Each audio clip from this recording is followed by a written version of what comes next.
जय हिंद दोस्तों। आज का जो हमारा टॉपिक होगा, आज हम लोग मुंडा जनजाति के बारे में पढ़ेंगे। दोस्तों बहुत इंपॉर्टेंट टॉपिक है। इससे पहले हम आप लोगों को संथाल जनजाति, उरांव जनजाति और खड़िया जनजाति के बारे में कंप्लीट बता दिए हैं। यदि आप लोग वीडियो नहीं देखे हैं तो डिस्क्रिप्शन में लिंक दिया हुआ है, जाकर के जरूर देख लीजिएगा। शुरुआत करते हैं। तो कौन सा जनजाति बताए? तो मुंडा जनजाति। दोस्तों वीडियो को शुरुआत से लेकर के अंत तक जरूर देखिएगा, बहुत ही इंपॉर्टेंट है। इस टॉपिक से क्वेश्चन हमेशा देखने को मिलता है। शुरुआत करते हैं। तो सबसे पहले दोस्तों आप लोगों को याद रखना पड़ेगा कि ये जो मुंडा जनजाति हम आपको बता रहे हैं ना, ये झारखंड की तीसरी सबसे बड़ी जनजाति है। ठीक है, तीसरा सबसे ज्यादा जनसंख्या वाला जनजाति है। तो सबसे ज्यादा जनसंख्या वाला जनजाति कौन है? तो याद रखिएगा संथाल हो जाएगा। दूसरा कौन है? तो उरांव है। और तीसरा मुंडा। मतलब ये कि झारखंड में कौन से जनजाति की जनसंख्या सबसे ज्यादा है? तो याद रखिएगा सबसे ज्यादा संथाल, दूसरा है उरांव और तीसरा पूछेगा तो मुंडा। अब मुंडा की जनसंख्या कितना है? तो टोटल जितना जनसंख्या है कुल जनजातियों की, तो याद रखिएगा कुल जनजातियों की जनसंख्या का 14.56% है। कितना परसेंट बताएं? 14.56%। बहुत इंपॉर्टेंट है दोस्तों। मुंडा जनजाति जो आपको बता रहा, मुंडा, ध्यान से सुनिएगा। इसमें मुंडा का मतलब होता है विशिष्ट व्यक्ति। ठीक है, गांव का राजनीतिक प्रमुख। ठीक, मुंडा शब्द का मतलब ही होता है इंपॉर्टेंट व्यक्ति। और ये जो मुंडा अब आपको जनजाति बता रहे हैं ना, ये कॉलेरियन जाति समूह का है। कौन सी जाति समूह का है? तो कॉलेरियन। ठीक है, याद रखिएगा ये कॉलेरियन हम आपको बता रहे हैं किस समूह का है। क्वेश्चन ये पूछा जाता है, ठीक है, कि मुंडा जो है किस जातीय समूह का है? तो कॉलेरियन जाति समूह का है। आप देखिए मुंडा जो बता रहे ना, इसका निवास स्थान के बारे में विद्वानों में थोड़ा बहुत मतभेद देखने को मिलता है। जैसे कुछ विद्वान याद रखिएगा इसका निवास स्थान के बारे में बोलता है कि तिब्बत है। याद रखिएगा कुछ का कहना है कि आपका मध्य प्रदेश होते हुए झारखंड में प्रवेश किया था। बहुत सारे विद्वानों का कि आपका दक्षिण पश्चिम से मध्य प्रदेश होते हुए कहा तो झारखंड में प्रवेश किया था, ऐसा भी माना जाता है। तो याद रखना है ये जो मुंडा जनजाति के बारे में बता रहे हैं, कौन सी जाति? मुंडा जनजाति। ये झारखंड की तीसरी सबसे बड़ी जनजाति है। और प्रजाति दृष्टि से यदि पूछा जाएगा तो ये प्रोटो ऑस्ट्रेलाइड समूह में आता है। प्रजाति दृष्टि से किस में आता है? याद रखिएगा प्रोटो ऑस्ट्रेलाइड समूह में आता है। मतलब याद रखिएगा प्रोटो ऑस्ट्रेलाइड समूह में कौन आता है? जिसका शारीरिक संरचना या शारीरिक ढांचा जो है ऑस्ट्रेलिया के मूल निवासी से मिलता जुलता, उसको क्या बोलते हैं? तो प्रोटो ऑस्ट्रेलाइड। तो मुंडा भी दोस्तों प्रोटो ऑस्ट्रेलाइड में आता है। किस में आता है? प्रोटो ऑस्ट्रेलाइड में होता है। ध्यान दीजिएगा ये जो हम आपको जनजाति बता रहे हैं ना, ये अपने आप को स्वयं को होड़ोको बोलता है। क्या बोलता है? स्वयं को होड़ोको। ये क्वेश्चन पूछा गया, ठीक है। स्वयं को क्या बोलता है? होड़ोको। और याद रखिएगा अपनी जो भाषा है ना, अपनी भाषा को ये लोग बोलता है होड़ो जगर। स्वयं को बोलता है, स्वयं को होड़ोको, और अपनी भाषा को क्या बोलता है? तो होड़ो जगर। कौन सी जनजाति? ये आपका भाषा को बोलता है। ठीक है, तो स्वयं को क्या बोलता है? होड़ो को। और अपनी भाषा को क्या बोलता है? तो होड़ो जगर। ये आपको याद रखना पड़ेगा। तो याद रखिएगा दोस्तों झारखंड की तीसरी सबसे बड़ी जनजाति पूछेगा तो क्या है? तो मुंडा है। प्रजाति दृष्टि से कौन सी श्रेणी में आता है? तो प्रोटो ऑस्ट्रेलाइड श्रेणी में आता है। किस जातीय समूह का ये हिस्सा है? तो याद रखिएगा कॉलेरियन जातीय समूह का हिस्सा है। इसकी जनसंख्या कुल जनजातियों का कितना परसेंट है? तो 14.56%। अपने आप को क्या बोलता है? होड़ोको बोलता है। और याद रखिए अपनी भाषा को क्या बोलता है? तो होड़ो जगर। क्या बताएं? होड़ो जगर। ध्यान दीजिएगा वर्तमान में यदि देखा जाए तो ये जनजाति जो बता रहे हैं ना, सबसे ज्यादा अभी आपको कहां मिल जाएगा? तो रांची में मिल जाएगा। ठीक है, सबसे ज्यादा क्वेश्चन पूछा जाता है कि मुंडा जनजाति जो है ये सबसे ज्यादा वर्तमान में कहां देखने को मिलेगा? रांची। अब रांची के अलावा ये जनजाति आपको गुमला में मिल जाएगा, सिमडेगा में मिल जाएगा, सिंहभूम में मिल जाएगा। ठीक है, पूर्वी सिंहभूम में, सरायकेला खरसावा में मिल जाएगा। आपको पता चलना चाहिए कि सबसे ज्यादा कहां है। तो सबसे ज्यादा याद रखिए कहां है? तो रांची में है। ध्यान दीजिएगा ये जनजाति जो है ना, ये केवल झारखंड में ही पाया जाता है। लेकिन आज के डेट में देखिएगा तो संचरण का सुविधा हो गया है जाने आने का, इसलिए थोड़ा बहुत आपको इधर उधर मिल जाएगा। लेकिन हाँ, ये क्वेश्चन पूछा जाता है कि इस जनजाति का अस्तित्व जो है ना, कौन से जनजाति का अस्तित्व सिर्फ और सिर्फ झारखंड में है? तो मुंडा जनजाति का ही अस्तित्व जो है सिर्फ याद रखिएगा झारखंड में है। ऐसा क्वेश्चन भी पूछा जाता है, बहुत इंपॉर्टेंट है। ये जो मुंडा जनजाति बता रहे हैं, ध्यान दीजिएगा क्या बोल रहे हैं। मुंडा जनजाति, इसके प्रशासनिक व्यवस्था में जो खूंट होता है, एक पूछता है खूंट का मतलब ही परिवार होता है। खूंट का मतलब क्या होता है? परिवार होता है। खूंट का मतलब वंश भी होता है। बात समझ पा रहे हैं? लेकिन यहां पे याद रखिएगा प्रशासनिक व्यवस्था में खूंट का मतलब क्या बोल रहा है? खूंट का आशय परिवार है। एक्चुअल में खूंट का मतलब क्या होता है? तो वंश होता है। क्या होता है? वंश होता है। ध्यान दीजिएगा ये जो मुंडा जनजाति आपको बता रहे हैं, कौन सी जनजाति? मुंडा जनजाति। यदि याद रखिएगा सामाजिक स्तरीकरण का बात करते हैं, सामाजिक स्तरीकरण, तो सामाजिक स्तरीकरण के हिसाब से याद रखिएगा मुंडा जनजाति में के समाज में याद रखिएगा जैसे कौन कौन आ जाएगा? सामाजिक स्तरीकरण की दृष्टि से मुंडा जनजाति में क्या क्या आ जाता है, तो एक याद रखिएगा ठाकुर आ जाएगा, ठीक है, उसके बाद मानकी आ जाएगा, एक मुंडा आ जाएगा, ठीक है, ठाकुर, मानकी, मुंडा, इसके अलावा आपका बाबू आता है, भंडारी और वो पातर। मतलब सामाजिक स्तरीकरण के हिसाब से इतने भागों में ये बटा हुआ है। तो एक क्या बताएं, ठाकुर बताएं, दूसरा मानकी बताएं, तीसरा याद रखिएगा मुंडा बताएं, चौथा हम आपको बाबू बताएं, उसके बाद भंडारी, उसके बाद पातर, ठीक है। अब देखिए जो मुंडा बता रहे हैं हम आपको, कौन सी जनजाति है, मुंडा। ध्यान दीजिएगा, यदि इसमें विवाह का बातचीत हम लोग करते हैं तो सबसे पहले तो स्वगोत्रीय विवाह वर्जित है, एक ही गोत्र में शादी नहीं हो सकता है। कौन सी जनजाति में, मुंडा जनजाति में। लेकिन इसमें विवाह के बारे में हम लोग को क्वेश्चन पूछा जाता है कि सबसे जो प्रचलित विवाह है, सबसे प्रमुख विवाह का नाम है इसका आयोजित विवाह। क्या बताएं, आयोजित विवाह। तो ये जो आयोजित विवाह हम आपको बता रहे हैं, क्या बता रहे हैं, आयोजित विवाह। ध्यान दीजिएगा, मुंडा जनजाति जो बता रहे हैं ना, इसमें विवाह को याद रखिएगा, जो विवाह हम आपको बता रहे हैं इसको अरंडी कहा जाता है। क्या बोला जाता है, अरंडी, ठीक है। विवाह को क्या बोलता है, तो अरंडी। तो याद रखिएगा सबसे प्रचलित विवाह क्वेश्चन पूछेगा तो क्या हो जाएगा, तो आयोजित विवाह। तो आयोजित विवाह मतलब हो गया अरेंज मैरिज, ये माता पिता के संबंध से ये होता था, ठीक। अरेंज मैरिज को क्या बोला जाता है, आयोजित विवाह। तो आयोजित विवाह सबसे प्रचलित विवाह है। इसके अलावा और भी कई विवाह इसमें प्रचलन में है। जैसे कौन कौन सा विवाह प्रचलन में है, तो याद रखिएगा, एक है आपका दूसरा राजी खुशी, राजी खुशी। तो ये जो राजी खुशी हम आपको बता रहे हैं, मतलब ये राजी खुशी क्या है, तो लड़का लड़की के सहमति से जो विवाह होता है जिसको हम लोग लव मैरिज बोलते हैं, वही याद रखिएगा क्या है, तो राजी खुशी है। देखिए इसके अलावा और एक विवाह है, तीसरा नंबर, जिसको याद रखिएगा हरण विवाह कहा जाता है। क्या बोला जाता है उसको, हरण विवाह। तो हरण विवाह मतलब क्या, कि पसंद की लड़की का याद रखिएगा हरण करके, मतलब अपहरण करके विवाह किया जाता है, उसी को क्या बोलते हैं, हरण विवाह। तो आपका आयोजित विवाह, राजी खुशी, हरण विवाह। इसके अलावा इसमें देखिए आपका चौथा नंबर में सेवा विवाह भी प्रचलन में है। और ये सेवा विवाह क्या है दोस्तों, तो सेवा विवाह में सिस्टम क्या है कि जो वर होगा ना, मतलब जो लड़का होगा, उसको अपने ससुराल में जाकर के सास ससुर का सेवा करना पड़ेगा, ठीक है। वही है याद रखिएगा सेवा विवाह। लड़का को अपना ससुराल में जाकर के सास ससुर का सेवा करना पड़ता है। कौन से विवाह में, सेवा विवाह में। देखिए सेवा विवाह के अलावा इसमें वो है हठ विवाह। कौन सा विवाह, हठ विवाह। देखिए हठ विवाह क्या है, तो हठ विवाह जो बता रहे हैं इसमें याद रखिएगा लड़की जो है वो जबरदस्ती लड़का के घर में जाके रहने लगेगा, ठीक है। लड़का का घर वाला उसके ऊपर अत्याचार भी करेगा, थोड़ा बहुत उसको परेशान करेगा। वो यदि लड़की वो परेशानी झेल लेती है तो फिर विवाह हो जाएगा, जिसको क्या बोलते हैं, हठ विवाह। लड़का के घर जबरदस्ती जाके रहने लगती है, ठीक है। तो क्वेश्चन ये पूछा जाता है कि मुंडा जनजाति में सबसे प्रचलित विवाह क्या है, तो आयोजित विवाह। कोई दिक्कत नहीं है, विवाह को क्या बोलते हैं, अरंडी बोलते हैं। इसके अलावा राजी खुशी, हरण विवाह, सेवा विवाह, हठ विवाह, ठीक है, ये सब भी प्रचलन में है। देखिए विधवा विवाह भी है। तो याद रखिएगा मुंडा जनजाति में जो विधवा विवाह हम आपको बता रहे हैं ना, विधवा विवाह, इसको सगाई कहा जाता है। क्या कहा जाता है, सगाई, ठीक है। मुंडा जनजाति में विधवा विवाह को सगाई कहा जाता है। कोई तकलीफ नहीं है, ये समझ में आ गया विवाह वाला सिस्टम। तो दोस्तों याद रखना है कौन सी जनजाति पढ़ रहे हैं हम लोग, मुंडा जनजाति। झारखंड की तीसरी सबसे बड़ी जनजाति है। जनसंख्या के दृष्टि से झारखंड में तीसरा स्थान किसका, तो मुंडा का है। याद रखिएगा ये जो जनजाति बता रहे हैं मुंडा में, मुंडा का मतलब ही विशिष्ट व्यक्ति होता है। किस जाति समूह का है, तो कॉलरेन जाति समूह का है।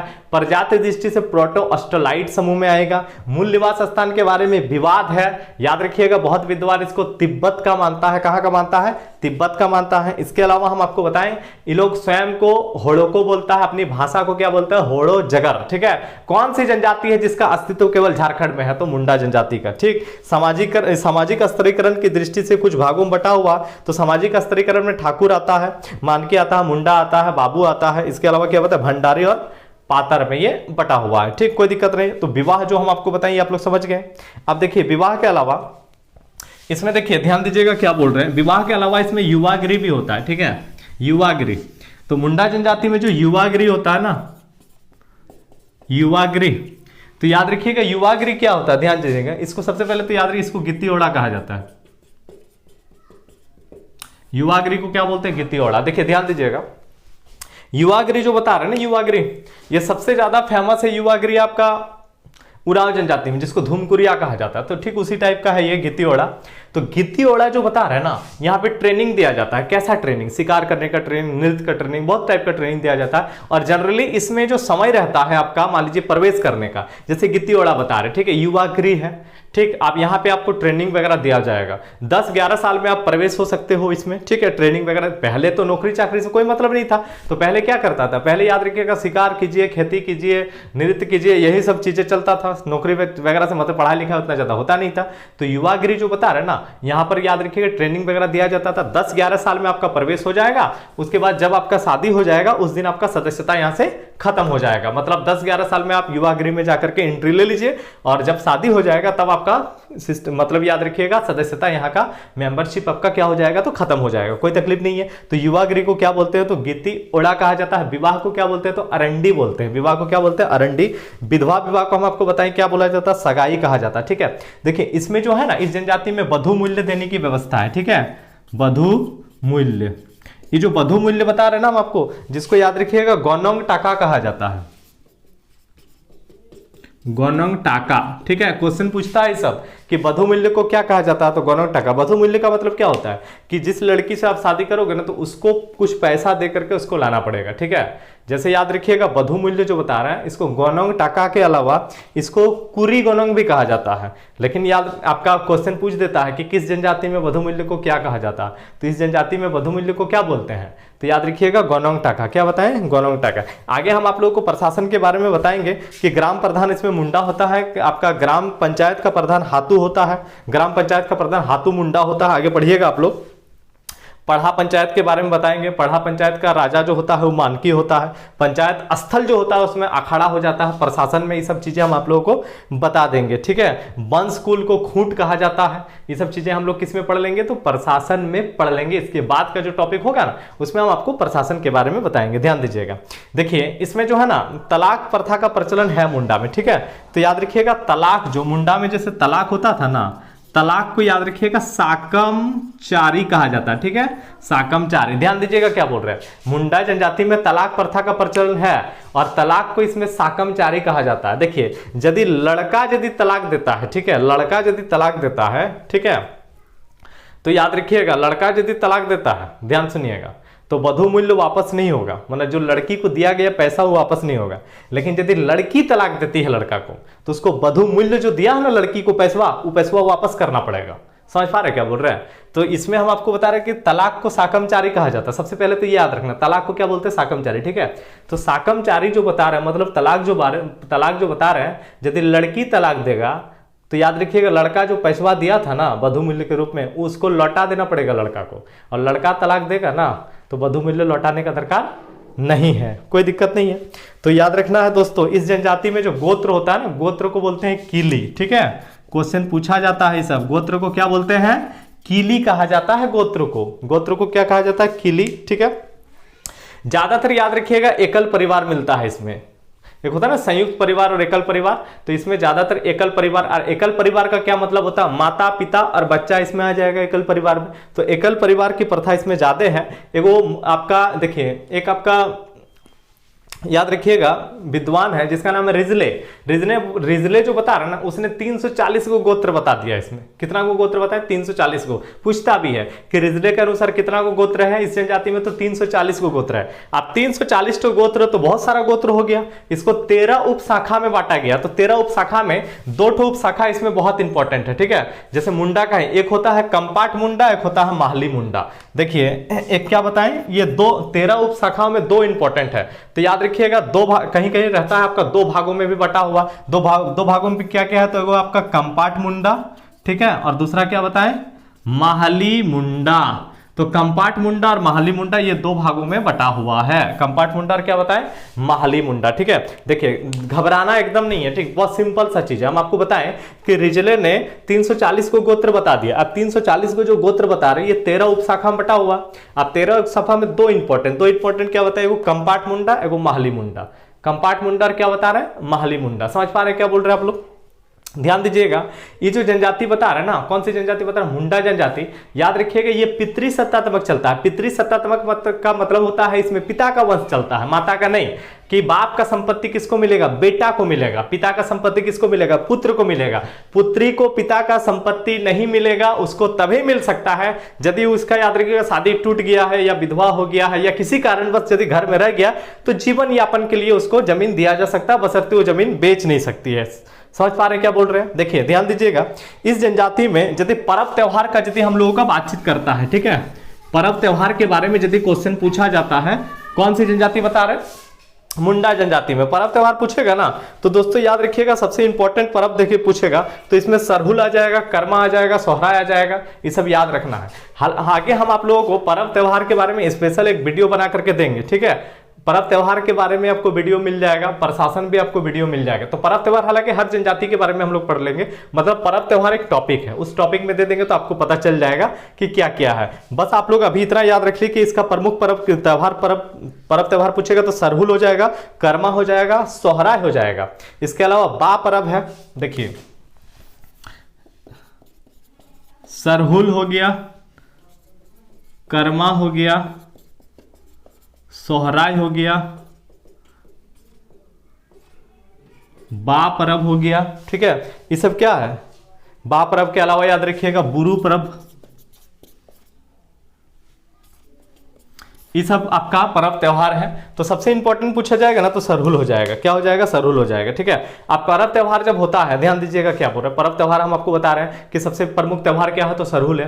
अब देखिए पर्व त्योहार जब मनाया जाता है तो इस जनजाति में याद रखिएगा पुरुष जो कपड़ा पहनता है, पुरुष जो वस्त्र धारण करता है उसको याद रखिएगा बटोई या करैया कहा जाता है। जैसे याद रखिएगा पुरुष जो वस्त्र पहनता है उसको क्या बोलते हैं, बटोई, या फिर याद रखिएगा उसको करैया कहा जाता है। बटोई या फिर क्या बोला जाता है, कर। ये पूछता है ये क्वेश्चन में कि पुरुष जो कपड़ा पहनता है ना पर्व त्योहार में उसको क्या बोलते हैं, तो बटोई या करैया कहा जाता है। और महिलाएं जो कपड़ा पहनती है ना, महिला, ठीक है, उसको याद रखिएगा पारेया कहा जाता है। क्या कहा जाता है, पारेया, पारेया कहा जाता है। पुरुष हो गया करैया और महिला हो गया पारेया, ठीक है। पर्व त्योहार में जो वस्त्र पहनता है, पुरुष जो पहनता है उसको क्या बोलते हैं, करैया, और महिलाएं जो पहनती है उसको क्या बोलते हैं, तो पारेया बोला जाता है। ठीक, यहां तक समझ में आ गया आप लोगों को? ध्यान दीजिएगा, यदि हम इसमें आर्थिक व्यवस्था का बातचीत करते हैं, आर्थिक व्यवस्था, तो मुंडा जनजाति का सबसे इंपॉर्टेंट काम क्या है, तो कृषि और पशुपालन है, ठीक है, यही काम करता है। देखिए ध्यान दीजिएगा, और हम आपको बता रहे हैं कि याद रखिएगा आपका, जैसे मतलब कहने का मतलब है कि काम क्या कर रहा है, तो पहले जो काम करता था ना धीरे धीरे बदल गया। आज के डेट में आपको क्या मिलेगा, तो आज के डेट में लगभग क्या करता है, तो खेती ही करता है। क्या करता है, खेती। देखिए इसमें और एक चीज बहुत इंपॉर्टेंट है कि आर्थिक उपयोगिता के आधार पर जो है ना जमीन कुछ भागों में बटा हुआ है, ठीक है। जमीन जैसे याद रखिएगा आर्थिक उपयोगिता के आधार पर जमीन कुछ भागों में बटा हुआ है, मतलब कौन सा जमीन अच्छा कौन सा जमीन खराब, इस हिसाब से 3 भागों में जमीन बटा हुआ। एक पहला याद रखिएगा एक जमीन है जिसको कहा जाता है पंकु, ठीक है। तो ये जो पंकु बता रहा है ना, पंकु याद रखिएगा ये बहुत ज्यादा उपज वाला है। ये जो पंकु हम आपको बता रहे हैं इस जमीन में याद रखिएगा पंकु जो बता रहे हैं ना, ये ज्यादा उपज देने वाले जमीन को क्या बोला जाता है, पंकु कहा जाता है। क्या कहा जाता है, पंकु। इसमें मतलब हमेशा आपको उपज देगा, कुछ भी लगाइएगा ठीक ठाक हो जाएगा, ठीक है। दूसरा जमीन का नाम है याद रखिएगा नागरा। क्या बता रहे हैं, नागरा। तो ये जो नागरा बता रहे हैं ना दोस्तों, याद रखिएगा ये औसत उपज वाला है, औसत उपज, औसत उपज मतलब ठीक ठाक हो जाएगा। और तीसरा है याद रखिएगा, तीसरा जो है उसको बोलते हैं खिरसी, खिरसी। तो ये जो खिरसी है ना इसमें उपज नहीं होता है कि इसमें इस बालू का मात्रा ज्यादा रहता है, ठीक है। तो जमीन मुंडा जनजाति में याद रखिएगा जमीन भी देखिए आर्थिक उपयोगिता के आधार पर 3 भागों में बटा हुआ। तो एक पंकु है, इसमें उपज ठीक ठाक हो जाता है अच्छा खासा। नागरा बता रहे औसत उपज हो जाएगा। और आपका खिरसी जो बताएं इसमें आपका कम उपज होता है, कोई तकलीफ नहीं है, ये आपको याद रखना पड़ेगा, ये भी क्वेश्चन में पूछा जाता है, ठीक है। देखिए धार्मिक व्यवस्था का यदि बात कीजिएगा तो धार्मिक व्यवस्था में याद रखिएगा इस जनजाति का जो सबसे प्रमुख देवता है वो हो जाएगा सिंहबोंगा, ठीक है। प्रमुख देवता क्या हो जाएगा, तो याद रखिएगा सिंहबोंगा। क्या हो जाएगा, प्रमुख देवता सिंहबोंगा, ठीक। प्रमुख देवता क्या हो जाएगा, सिंहबोंगा। और सिंहबोंगा का तुलना जो है ना दोस्तों ये सूर्य के साथ किया जाता है। किसके साथ, सूर्य के साथ। तो सिंहबोंगा के अलावा और भी बहुत सारा है, ये हो गया आपका प्रमुख देवता सिंहबोंगा। इसके अलावा दोस्तों याद रखिएगा एक होता है आपका हाथूबोंगा, ठीक है। अब हाथूबोंगा जो हम आपको बता रहे हैं, हाथूबोंगा याद रखिएगा, हाथू मतलब गांव होता है, तो ये ग्राम देवता हो जाएगा। हाथूबोंगा क्या हो जाएगा, ग्राम देवता हो जाएगा, ठीक है। इसके अलावा देखिए एक होता है आपका देसाउली। देखिए देसाउली जो बता रहे हैं देसावली ये गांव की सबसे बड़ी देवी हो गया, गांव की सबसे बड़ी देवी, ठीक है, वर्षा के लिए पूजा होता है। ठीक, इसके अलावा देखिए एक होता है ओड़ा बोंगा। ओड़ा बोंगा मतलब होता है कुल बोंगा, ठीक है। ओड़ा बोंगा जो बताएं इसका मतलब क्या होता है, कुल देवता। कुल देवता मतलब एक होता नहीं, जैसे कुल समाज में समुदाय में एक कुल होता है ना, ठीक है, तो वंश कुल जिसको बोला जाता है उसका जो देवता होगा उसको ओड़ा बोंगा कहा जाता है। एक होता है इकिर बोंगा। देखिए इकिर बोंगा जो है ये हो गया आपका जल देवता। इकिर बोंगा क्या हो गया, जल देवता, ठीक। और एक लास्ट याद रखिएगा बुरु बोंगा। तो ये जो बुरु बोंगा हम आपको बता रहे हैं, बुरु बोंगा याद रखिएगा दोस्तों, ये हो गया आपका पहाड़ देवता। क्या हो गया, पहाड़ देवता, ठीक है। तो इतना याद रखना है। जैसे सबसे इंपॉर्टेंट क्या, तो सिंह बोंगा हो गया। उसके बाद हाथू बोंगा गांव का देवता, देसावली गांव की सबसे प्रमुख देवी, ओड़ा बोंगा बताएं कुल देवता, इकिर बोंगा जल देवता, बुरु बोंगा क्या बताएं तो पहाड़ देवता। ये सब याद रखना है, ठीक है। देखिए मुंडा जनजाति में जो आपका पूजा स्थल है ना, पूजा स्थल, देखिए इस जनजाति में पूजा स्थल जो है, ध्यान दीजिएगा, पूजा स्थल को सरना कहा जाता है, ठीक है। ये पूछता है क्वेश्चन में कि आपका पूजा स्थल जो है उसको क्या बोलते हैं, तो सरना। कौन सी जनजाति में, मुंडा जनजाति में पूजा स्थल को सरना बोला जाता है। मुंडा जनजाति में जो धार्मिक प्रधान होता है उसको बोलते हैं पाहन। क्या बोला जाता है उसको, पाहन। देखिए पूजा स्थल हो गया सरना, धार्मिक प्रधान कहलाता है पाहन। पाहन का सहयोगी जो है पुजार कहलाता है। हम प्रशासन में बताएंगे इसके विषय में, ठीक है। और जो जनजातीय ग्रामीण पुजारी होता है उसको याद रखिएगा डेहरी कहा जाता है। क्या कहा जाता है, डेहरी, ठीक। झाड़ फूक में ये लोग विश्वास करता है, तो जो झाड़ फूक का काम करता है उसको बोलते हैं देवड़ा। क्या बोला जाता है उसको, देवड़ा, ठीक है। देखिए मुंडा समाज जो बता रहा है ना, इस समाज में लाश को दफनाने जलाने दोनों ही प्रथा प्रचलन में है, ठीक है। दोनों ही प्रथा इसमें प्रचलन में है, जलाने का भी दफनाने का भी। और जहां पर याद रखिएगा जलाया जाता है, ठीक है, याद रखिएगा उसको शासन कहा जाता है। मतलब शमशान घाट जो होता है ना उसी को शासन के नाम से जाना जाता है। अब देखिए तो शमशान घाट को शासन कहा जाता है, ठीक है। तो जब याद रखिएगा जहां मान लीजिए कहने का मतलब है कि आपका जो मृतकों की याद में एक पत्थर लगाया जाता है ना, ठीक है, कि आपका किसका कब्र है या किसको यहाँ पे जलाया गया था, ठीक है। तो याद रही मृतकों की याद में यदि कोई शिला लगाया जाता है उसको बोलते हैं शासनदिरी। क्या बोलते हैं, शासनदिरी। तो दोस्तों ये जो टॉपिक हम आपको बता दिए, ठीक है, मुंडा जनजाति के बारे में बेसिक चीज है, ठीक, कि ये सब चीजें जो है ना बेसिक क्वेश्चन पूछा जाता है। आगे का टॉपिक हम आपको प्रशासन के बारे में नेक्स्ट वीडियो में बता देंगे। तो दोस्तों यदि वीडियो समझ में आ गया आप लोगों को तो लाइक शेयर कीजिएगा और सब्सक्राइब करना नहीं भूलिएगा। वीडियो देखते हैं आप लोग लेकिन सब्सक्राइब नहीं करते हैं, ठीक है, तो जरूर सब्सक्राइब कर लीजिएगा, ठीक है। तो मिलते हैं दोस्तों नेक्स्ट वीडियो में। जय हिंद दोस्तों।